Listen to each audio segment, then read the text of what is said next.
Now, before we take you to the Syrian capital, let us remind you quickly of how we got here. Syria is ruled by the dictatorship of Bashar al-Assad. The dictatorship started with his father 43 years ago. 2 years ago, there was a popular revolt. Assad responded by laying waste to his country. 100,000 have died so far, and we learned today from the United Nations that 2 million civilians have fled the country. To make matters even worse, the war is now also a fight between the two main branches of the Islamic faith. All of this in a powder keg region, which includes Israel, Jordan, Iraq, Turkey, and Lebanon.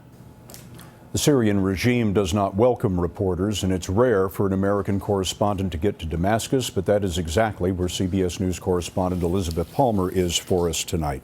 Liz, I take it that the capital is a lot emptier than it was last time you were there. Well, Scott, it's either very empty or overfull, depending on the area. In the suburbs, where the fighting has been very heavy, about 80% of the population has cleared out. The 20% who are left are mostly the members of something called the Civilian Defense Force. It's a militia that's being set up by the Assad government. You might think of it as a neighborhood watch on steroids to help the overstretched military. These are civilians, young men, and their families sometimes, and they have access to guns, grenades, weapons, and also backup from the Syrian military.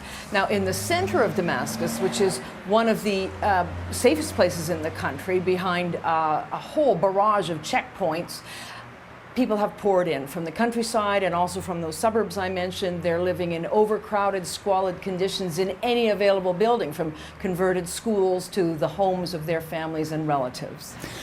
They are essentially in Damascus bracing for an American airstrike. I wonder, what is it like to be a citizen of Damascus these days? Very stressful. There's this weird veneer of normality. But of course, this is this constant thunder of fighting just a couple of miles away in the suburbs. And death can rain out of the sky. Mortars fall randomly and kill people. Children aren't going to school regularly. And a lot of businesses are closed. And so there's a huge amount of unemployment and idleness. People just sitting home, worrying and wondering how they're going to get out of this mess. Elizabeth Palmer for us in Damascus tonight. Thank you, Liz.